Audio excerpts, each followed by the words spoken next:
মাছের মাথা দিয়ে মিষ্টি কুমড়া ঝোল করতেছি। তো যা করলাম, কুমড়া কেটে ধুয়ে নিলাম, চুলাতে কড়াই বসিয়ে দিলাম, তেল দিলাম, তেলে ফোড়ন দিলাম, 5 ফোড়ন। তো মিষ্টি কুমড়া দিয়ে দিলাম। মাছের মাথা আগে লবণ হলুদ দিয়ে ভেজে নিলাম। তো দিয়ে দিলাম মাছের মাথা। এখন একটু নেড়ে চেড়ে কষিয়ে নিব। তো দিয়ে দিলাম লবণ হলুদ, নেড়ে চেড়ে আর একটু কষিয়ে নিব। তো জল দিয়ে দিলাম, এবার উঠিয়ে নিব। দিয়ে দিচ্ছি জিরে গুঁড়া,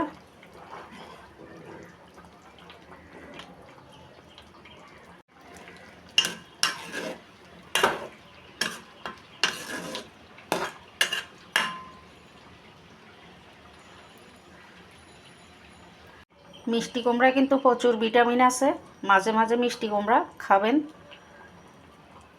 আমি মাঝে মাঝে মাছের মাথা দিয়ে বা চিংড়ি মাছ দিয়ে রান্না করি। বাজার আনলে সব বাজার খাওয়া হয়ে যায়, শুধু পড়ে থাকে মাছের মাথা। কেউ মাছের মাথা খেতে চায় না। তো কি করব, যেদিন আর করে কিছুই থাকে না মাছ মাংস, তখন মাছের মাথা বের করে একটা তরকারি করে ফেলি, খাওয়া হয়ে যায়।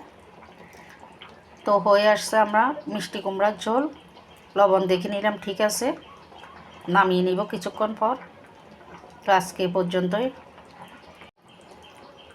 আরেকটা কথা বলতে বলে গেলাম, আমি কিন্তু মিষ্টি কুমড়া শুধু কাঁচা মরিচ দিয়ে রান্না করি, লাল মরিচ দিই না। কে কীভাবে করেন জানি না, সবসময় মিষ্টি কুমড়া আমি কাঁচা মরিচ দিয়ে করে থাকি।